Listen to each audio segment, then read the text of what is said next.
This morning, for our meditation and spiritual practice session, I want to look at this beautiful Hasidic interpretation of the story of the burning bush as a way to orient ourselves in our meditative practice. Let me do one thing here. Okay, so if we remember the story, Moses, he's in his shepherd phase, taking sheep, and immediately something catches his eye. It's a bush that's burning, and it draws his attention in enough that he's focused enough to notice that it's not consumed, and God's voice comes out from that bush. And one of the things that God says to Moses is, he says, Shal na'alecha me'al raglecha, take off the shoes from your feet, because where you're standing is holy ground. And I want to encourage us that every time we move into any kind of spiritual practice or meditative space, that we really treat that where we are in the moment is holy ground. And I know it might be too late for this time, but I'll offer it to you for next time. You may want to have a candle, that you light a candle to make this space unique, special, bringing your attention. Because really so much of how we want to look at this piece of Torah is, what is it in that moment, in the presence of that bush, that allowed Moses to really sink into this deeper sense of reality of who he is, of God's voice. And one of it was this sense of being in sacred space. So, in the future, when we are gathering together in this way, or in any way, whether it's Shabbat services on Zoom, when we come into our synagogue or our sanctuary, it's almost like the building itself creates that sense of holy space. But here we are at home, and we're in our ordinary environment. So how do we take our ordinary environment and make it extraordinary in some way, make it be something that brings our attention, that the moments we're about to inhabit coming forward are not just any ordinary moments. So a candle is a good way to do that.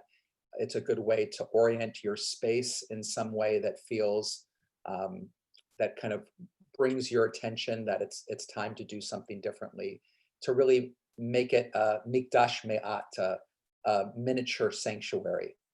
So that's the one piece. But then this line that says, take off your shoes from your feet. The words for shoes, na'al, na'alaim, also have a connotation or meaning that means lock, like the word ne'ilah at the end of Yom Kippur is the locking of the gates. So na'al can mean shoe, but it can also mean lock. And raglecha, or feet, regel also has a meaning that means habits. The regular way that we do things, or habits. So the Hasidic reading of this is, instead of take off the shoes from your feet, it's unlock your habits. Unlock your habits. Unlock the way that you normally think about things and do things, in order to know and be present to the reality that this moment is holy ground. And so, one of the things that we're going to explore in our meditation this morning is this unlock your habits. Obviously, we can think about that in kind of the normal ways that we might do things, but here we're specifically wanting to address the habits of our mind, and specifically how we relate to our inner experience through language. There is so much of the time that we are constantly filtering our moment-to-moment experience through labels and concepts, that those labels and concepts, while they're necessary in to kind of move in the world and to deal with large amounts of information, they also become ways that we turn off to the fullness of what's happening in the moment. And we'll get to experience this as we move into the meditation, which is that usually in a moment, and we'll do this together, even if you pay attention to your face, to the experience of your face. When you really pay attention, there is so much going on. There's so much sensation, tingling, um, things that are part of the experience of one's face in any given moment when you start to pay attention. And yet, most of the time, what we'll do is we'll just label the experience immediately that is, tingling or itching or whatever it is. And as soon as we label it, we've put it in a compartment that, in some sense, dampens or turns off our attention to that moment of whatever it is we're experiencing. It's not just the the um, the experience of energy that might go into tingling or itching or whatever it is, but we've just condensed it to a concept, a word, an idea, and as a result, we don't really open to the fullness of it. So part of being able to sink down into this this sense of holiness, of depth, of aliveness, of presence in every moment, we've got to unlock, we've got to strip off in some ways the way that we label, that we condense, that we do all of that, to just be open to the unfiltered moment to moment experience. So if you're not already in a comfortable position where you can sit for a period of time without moving, go ahead and do that now. And close your eyes, and we'll start with a melody, with a nigun, and then move into the meditation. Yai da da da da, yai da da da da, yai da da da da da da da, yai da, yai da da da da, yai da da da da. Ya da da da da da da da da. Ya da da da da. Ya da da da.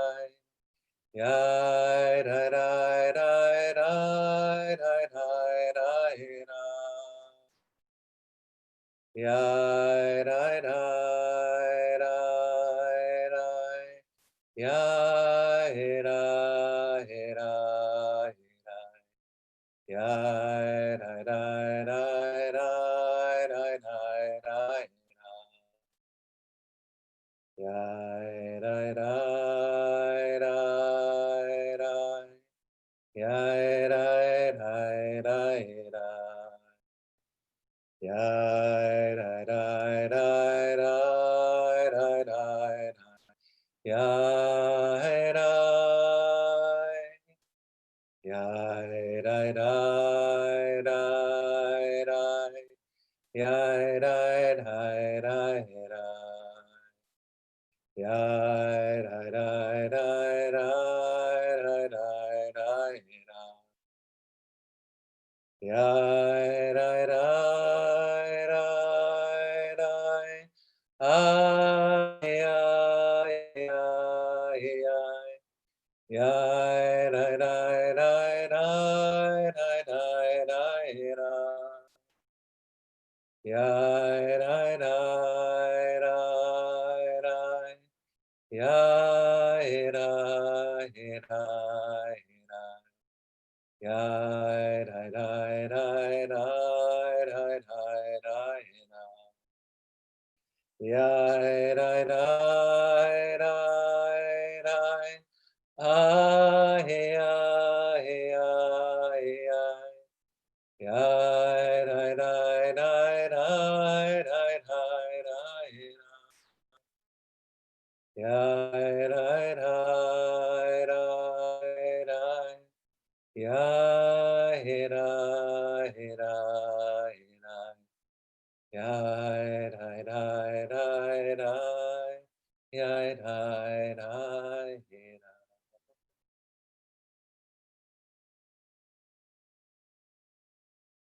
Let yourself settle into your body, becoming aware of the movement of breath, noticing where the air enters your nostrils or your mouth on the inhale.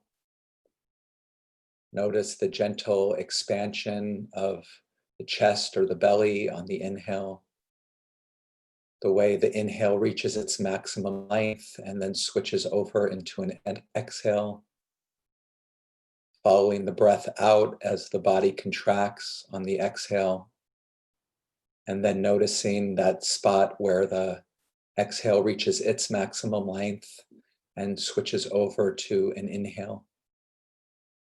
Following the cycle of breath all over again, noticing the expansion and contraction of the body as the breath moves in and out.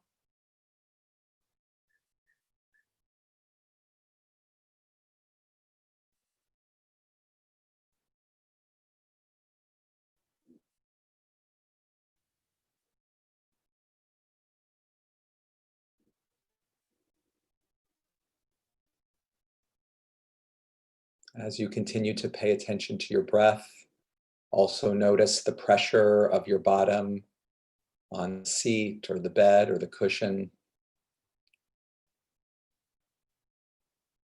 Notice the contact between your feet and the ground. Notice the distance between the bottom of your spine and the top of your head, the space between your ears, the way that the arms hang out of the shoulder sockets and the resting place of the hands.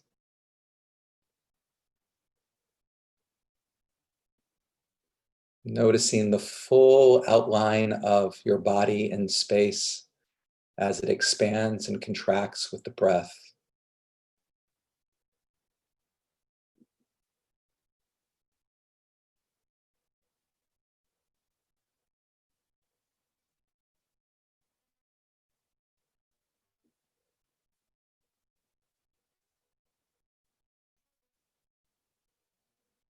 As you're paying attention to the wholeness of your body as you breathe, also notice your face, paying attention to the every inch of the surface of your face, from your chin up the sides of the cheeks and the nose, mouth, and upper lip, all the way up to the temples and the forehead.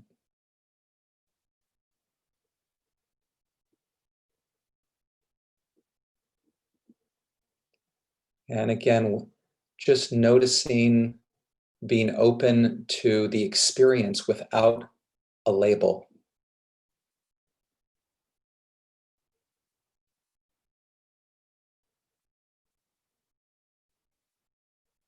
Just open to the reality that there is so much going on just in the sensations on your face.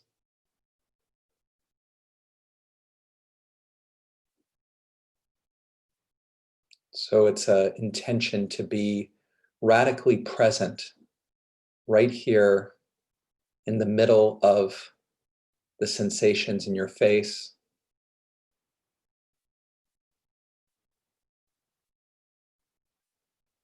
And you can also expand your awareness to include all the sensations that are going on in your body, all the way down from your face to your neck and your shoulders and your chest and your belly, your arms and your hands, your bottom and legs, all the way down to feet and toes.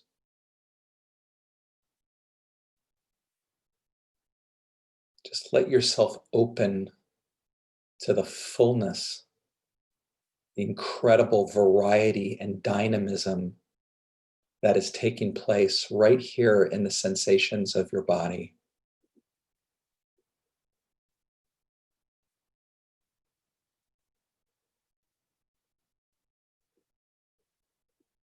And it will be natural that the mind will come in and label and comment on parts of the moment to moment experience. And that's fine when it does. But again, see if you can notice and pay attention to the energy of the mind when it creates those labels or concepts, not just the content of it, not just the story of the mind, but just the very fact that it creates the labels and concepts of the moment, along with all the sensations that happen in the body.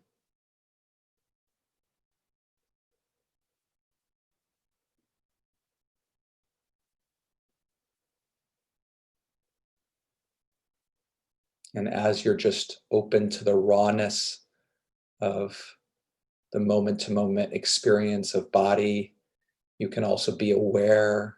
Your awareness can expand to include the sounds around you. Again, just being with it without putting it into a story of what's happening.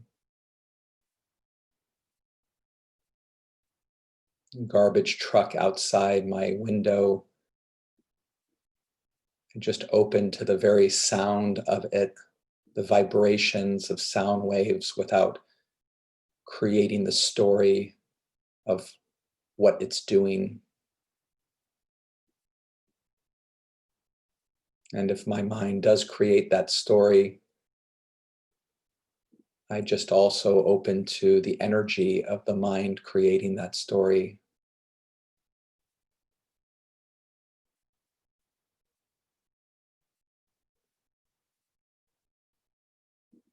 There's a tremendous amount of courage that it takes to be willing to be open and present to the rawness of moment to moment experience, because it's the labels that allow us to feel like our world is ordered and safe.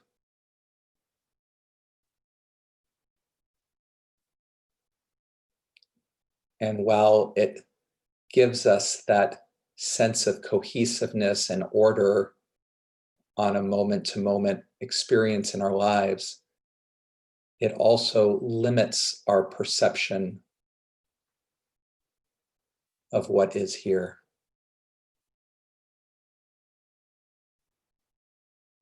So, this is the opportunity with great courage to step out into the unknown of this moment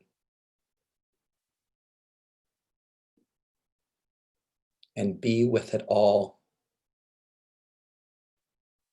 in its raw, unfolding energy.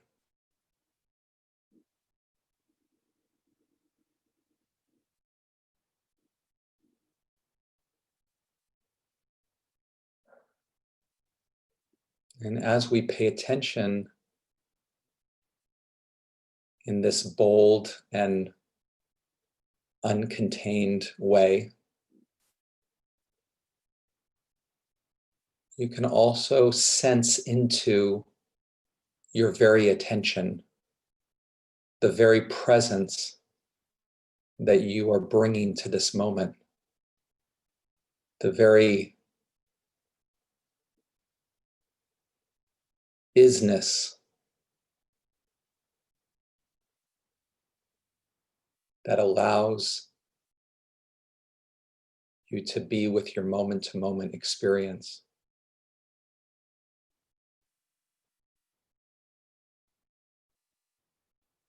And as you notice your own presence with the rawness of this moment,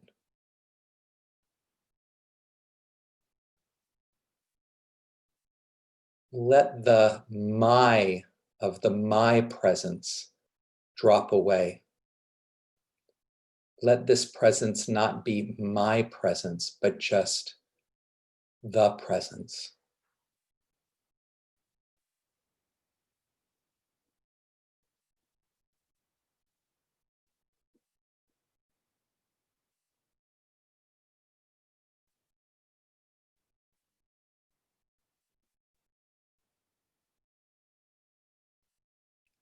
And as you're radically here, moment to moment, with just the raw unfolding energy of all of it, and you sense into the presence that makes this awareness possible, that is this awareness.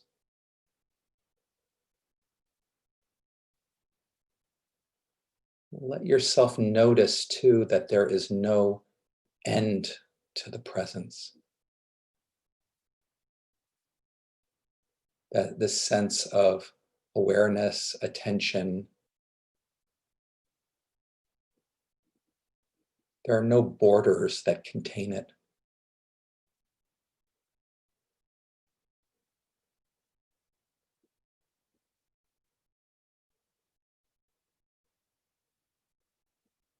That it's something that we participate in. It's something that we choose to notice, but it's always here. Hine lo yanum velo yishan, Shomer Yisrael. The guardian of Israel never slumbers nor sleeps. This eye of awareness and presence is always open.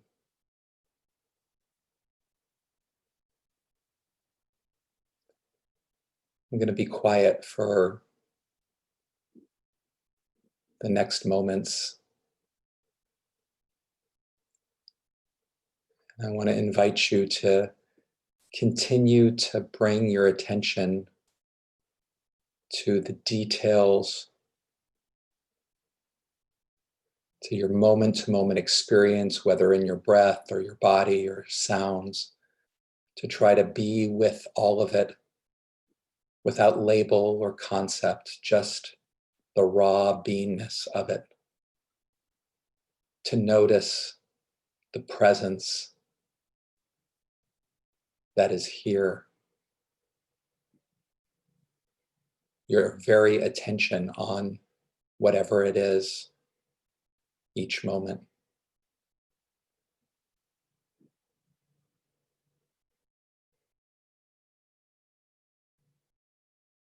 And when you notice the forms of the mind drawing concepts around what's happening here or around things that aren't even happening here, to just notice the energy of those thought forms without getting too caught in their content. Just allow your attention to notice that image making, concept making process as it comes and goes.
Rai, rai, rai, rai, rai. Yai, rai, rai, rai, rai. Yai, rai, rai, rai, rai, rai, rai, rai. Yai, rai. Yai, rai, rai, rai, rai. Yai, rai, rai, rai, rai. Yai, rai, rai, rai, rai, rai, rai, rai, rai. Yai, rai, rai, rai, rai. Yai, yai, yai, yai. Yai, rai, rai, rai, rai, rai, rai, rai, rai. Yai, rai, rai, rai, rai. Yai, yai, yai, yai. Yai, rai, rai, rai, rai, rai, rai, rai, rai. Yai, rai, rai, rai, rai. Yai, yai, yai, yai. Yai, rai, rai, rai, rai, rai, rai, rai, rai. Yai, rai, rai, rai, rai. Yai, yai, yai, yai. Yai, rai, rai, rai, rai, rai, rai, rai, rai. Yai, rai, rai, rai, rai. Yai, yai, yai, yai. Yai, rai, rai, rai, rai, rai, rai, rai, rai. Yai, rai, rai, rai, rai. Yai, yai, yai, yai. Yai, rai, rai, rai, rai. Yai, rai, rai, rai.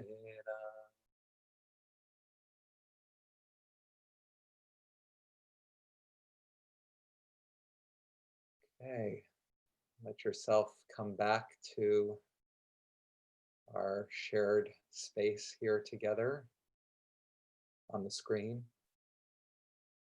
and would love to hear any comments or thoughts, questions about this process of unlocking our habitual ways of relating to our experience through concepts or words or labels, and trying to be more with the immediacy of our experience. You can just feel free to unmute yourself or raise your hand.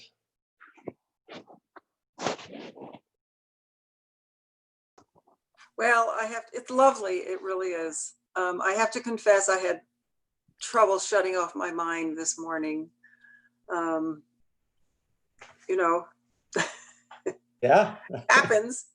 Yeah. I won't go into what I kept going to these lovely places and seeing them in my mind and then having negative thoughts I won't have to go into. But one thing I find that helps is when I look through my eyes, I mean, with my eyes closed, when I look through my eyes, it's more intense. I see swirls and colors and movement, and it's very, that will help me shut off my mind more than other things. Yeah. Great. So one of the things that I want to encourage you, at least, there's a lot of different kinds of meditative practices, but I want to just remind all of us that the our goal here is not to shut off our minds, even though those moments that we have can be very blissful and wonderful to be kind of liberated from the moment of our minds. But our minds creating thought and image, whether those are comments on or labels of what we're experiencing in the moment, or whether it has nothing to do with the moment and is somewhere else, is really just part of the unfolding energy of the moment. It's, whether in this meditation, the direction is really, as you notice your mind forming concepts, the intention is not to shut it down, but instead to just try to notice the energy behind it without being so caught in the story of what it's describing or whatever it is, just the very fact of image, concept, idea being generated, coming up, going down. The other way that we've played with this in the past has been this image of the divine symphony, that everything that's going on in our moment-to-moment experience is an instrument in the great orchestra. So our tension in our shoulder is an instrument, our breath is an instrument, but also as the mind comes up with all of the things that it will come up with, that's just an instrument in the symphony as well.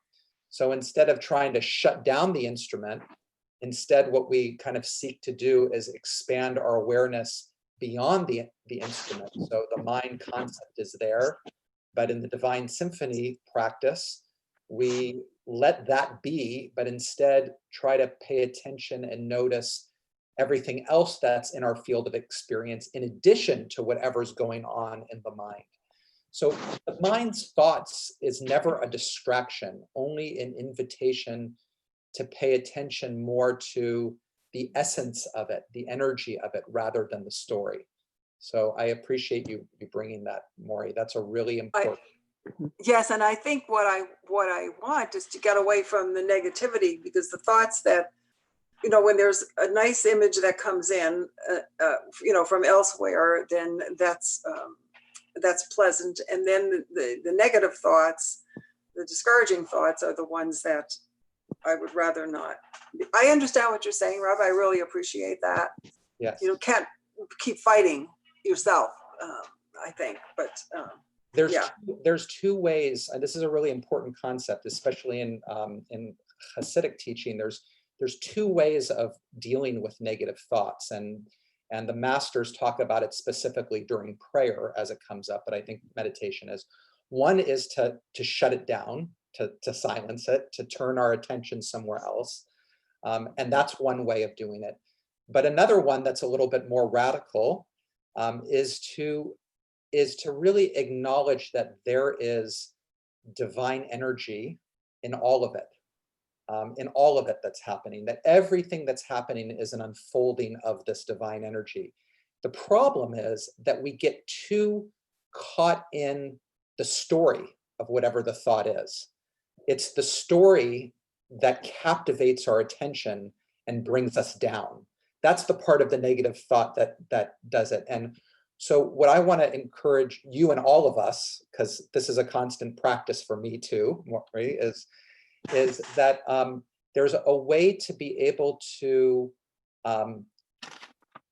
not give so much attention to the story that's coming in the negative thought, but instead to just be able to pay attention more to its energy, its coming and its going, kind of like the idea when you have a wave in the ocean, and if there's a big wave that's coming to cover me, I don't think of that wave, oh, this wave is coming to get me. It has an intention that it's coming to get me, right? I know intellectually that there's an impersonality about the wave. It's just a wave that's doing its thing. It doesn't have an agenda to drive me down and do all of this. I don't believe that story around the wave, but instead, how do I experience, how do I respond as it's coming without the fear and anxiety that can come through the story. Thank you. Other thoughts are, so first of all, we can't really get rid of the narrative because the narrative just is whatever it is. It's coming in there. Our problem is that we become identified and believe the narrative in a given moment. Instead of it just being a thought that comes in and out, it's reality in the moment that it captivates our attention, whatever it is. And what we'll find is it's the believing of the narrative in the moment. It's the identifying with the narrative that creates the physical sensations in the body that go along with anxiety or stress or tension. So I think a great way, so the question always becomes, in any given moment, how do we have enough presence of mind to be able to have a different relationship to our negative thoughts in that moment? Meaning, if I'm feeling totally captivated by the thought and I've got anxiety and I've got attention, I'm going to continue to hold that as long as I'm identified and believe with the thought. How do I step out of that? How do I step out of and say, wow, that thought, that narrative, that voice that's going on is not the truth necessarily. It's just a thought. How do I take that meta level where I am able to actually look at the thought in the same way that I'm sitting in meditation and suddenly aware of the thought coming and going?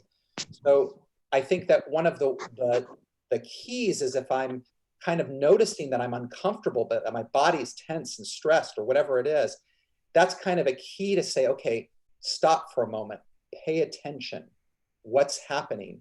And usually right there, to notice the physical that you mentioned, that's a great place to disconnect in a moment from the story that's going up here, and instead, what's the truth of what's happening in my body? I feel tense. I feel, stressed. Like, I don't know what was happening for me during the meditation, but I was noticing that my right arm was constantly holding tension. Like, I was just holding it as I was sitting. And, maybe it was because of the caffeine that I had this morning that was kind of present in there. But every time I would notice that holding, it would just be kind of an intention to notice the energy behind it and to let it go and drop into it. But that was was there some other issue that was going on in my mind that I was, stressed out about or whatever, that became a symbol of? Maybe, or maybe it was just the caffeine. I don't know, but regardless, the attention on the body takes it away from the narrative in the mind. And then once I start to deal with and address what's happening in my body, being present with it, breathing with it, then I can come in and be able to now pay attention to the thought form that was present, with it, and just notice it and pay attention to it. Because now I have that distance. I'm not so identified. I can pay attention to it. I can notice it as it unfolds and as it, without being so caught into its story. So, Rabbi, are you trying to say to not give the thoughts a judgment? They're just thoughts. They're not negative. They're just thoughts. Try to just not label the thought at all. Just let it be. I mean, if you're in that space and you're able to do that, absolutely, that's wonderful. The question always becomes, how? Yeah, the question becomes, when we're so deeply identified with a particular thought, when we believe it to be the truth, how do we move into that space of being able to be more present with it with its energy? And I think that's the piece of saying that, to start to notice the physicality that's going on in the body, that's a great place to kind of ground our awareness and then get the space from whatever the thought is. There's two pieces I want to bring out of what you said. One is when you talk about kind of the pressure in a meditation, in a sense, to have to do stuff, to pay attention, to do this and that. And all of that sense of pressure or heaviness comes from identifying with the I and the my. This is my experience. This is I.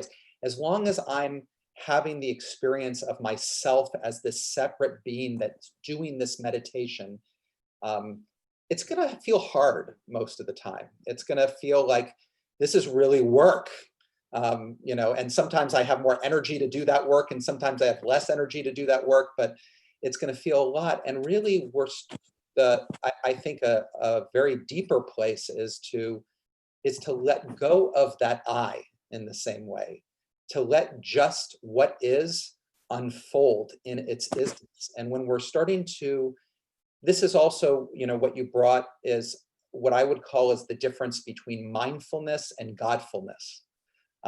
As like, what are some of the differences, at least that I can say from my experience, between a Jewish approach to meditation and a Buddhist approach to meditation? And as I'm speaking these differences, I'm just speaking from my experience. Other people might have different senses or whatever. And the real beginning of my meditative practice was 8 years of pretty strong Vipassana Buddhist meditation, which was mindfulness meditation, which is a lot about that technique of labeling. How do you stay present with your moment-to-moment experience? And labeling is a great tool to do that, to start to notice, okay, breathing in, out, thought coming, tension in the shoulder. As I continue to label, that process of labeling keeps me connected to the moment-to-moment experience as it's happening. So it's very useful. But that whole sense of mindfulness,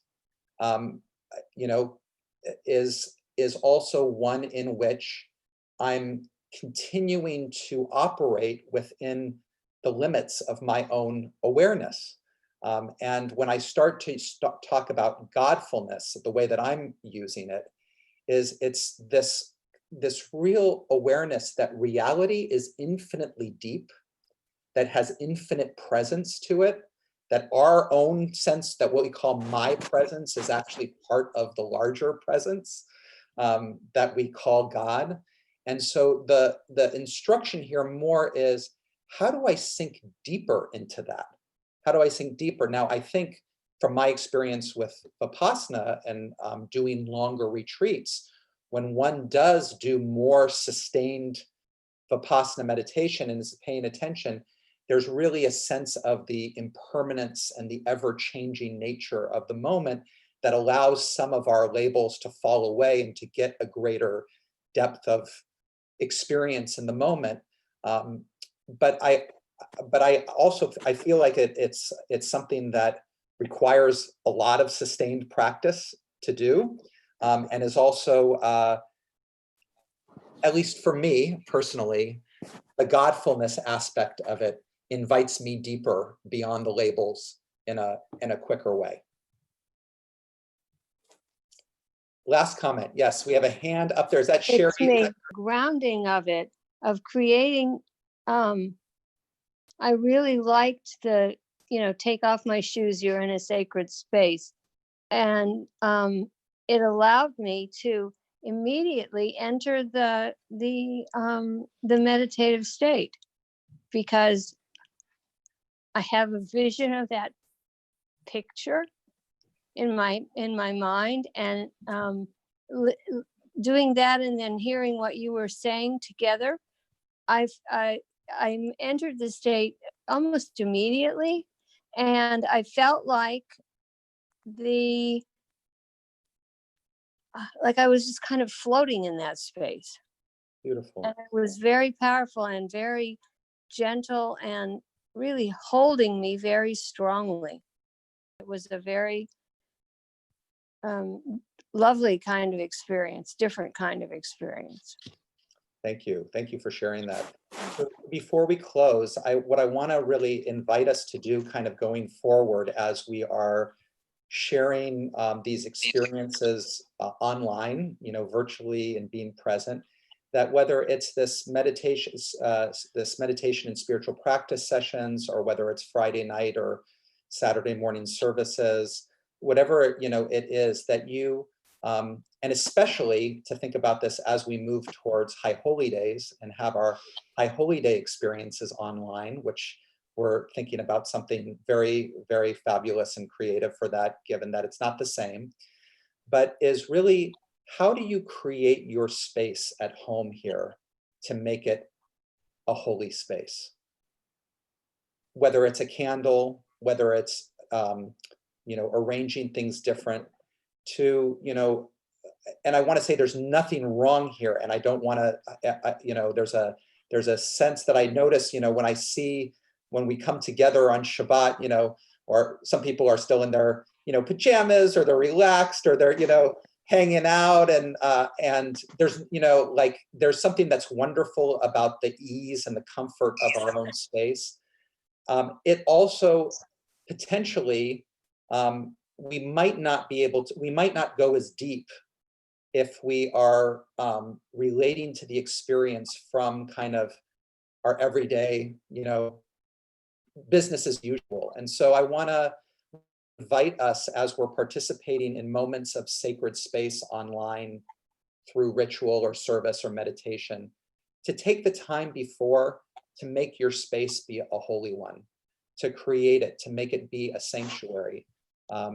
This is one of, this time that we're in online is a temporary time. It's going to be a temporary time. And so the question is what can we gain?